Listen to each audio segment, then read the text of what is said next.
साल 2025 तक बदल जाएगी पूरी भारतीय सेना, चाहे थल सेना हो, नौसेना हो या फिर हो भारतीय वायुसेना।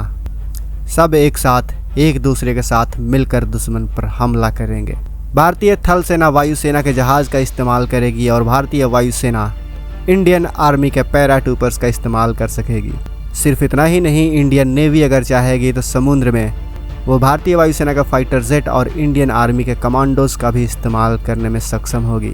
एक तरह से कहें तो भारतीय सेना के तीनों अंग अब एक साथ मिलकर एक साथ कोऑर्डिनेट करके दुश्मन पर हमला करेंगे और उसे किसी भी हाल में परास्त करके ही दम लेंगी। भारत का गजब का युद्ध रणनीति आया सामने।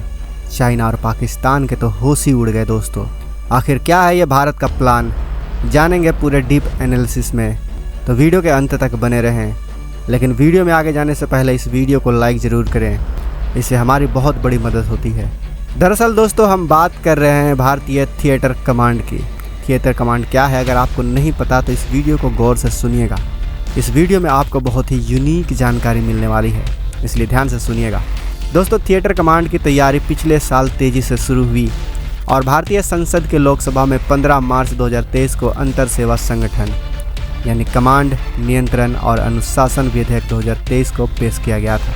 इस बिल को रक्षा स्थायी समिति को फौरन भेजे जाने के बाद बिल की जांच की गई और जुलाई 2023 में बिना किसी संशोधन के इसे मंजूरी मिल गई, जिसके बाद अगस्त 2023 में इसे लोकसभा में भी पारित कर दिया गया।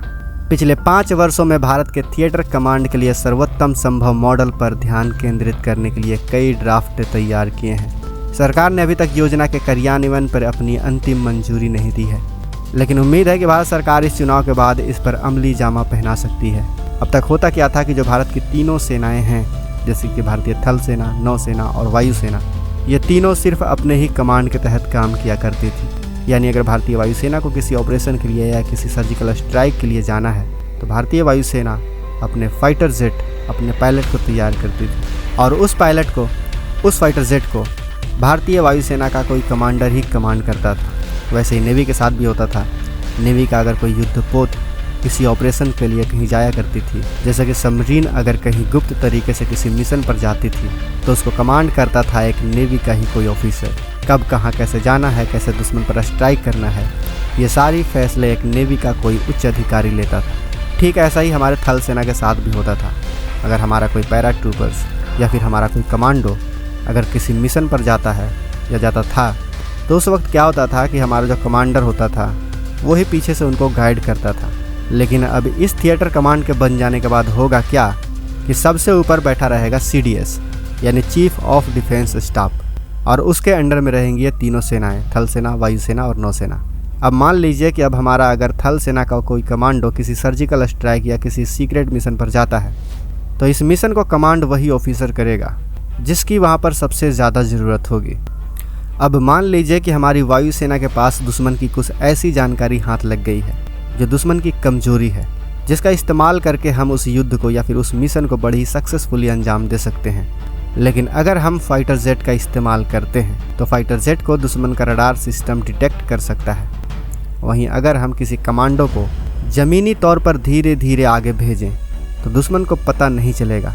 तो हमारी एयरफोर्स क्या करेगी, ये थिएटर कमांड बन जाने के बाद, कि पैरा कमांडो को वो सिलेक्ट करेगी, पैरा कमांडो को आगे भेजेगी और उसका कमांड हमारी वायुसेना ही करेगी। और दुश्मन के इस कमजोरी का इस्तेमाल करते हुए जो भी उचित कार्रवाई होगी वो उचित कदम उठाएगी ताकि मिशन का जो सक्सेस रेट हो वो हायर हो, मिशन फेल होने का कोई चांस ही ना हो। अब ठीक ऐसे ही सोचिए दोस्तों नेवी के साथ। अब मान लीजिए कि हमारी नेवी को एक मिशन मिला है जिसमें वो कराची के किसी बंदरगाह को उड़ाना है।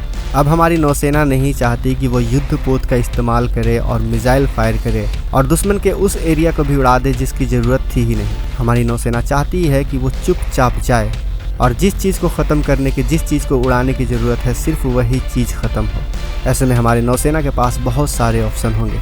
वो चाहे तो हमारी वायुसेना की रिसोर्सेज का इस्तेमाल कर सकती है या फिर हमारे पैराट्रूपर्स का इस्तेमाल कर सकती है, हमारी इंडियन आर्मी के गोरखा कमांडो का इस्तेमाल कर सकती है।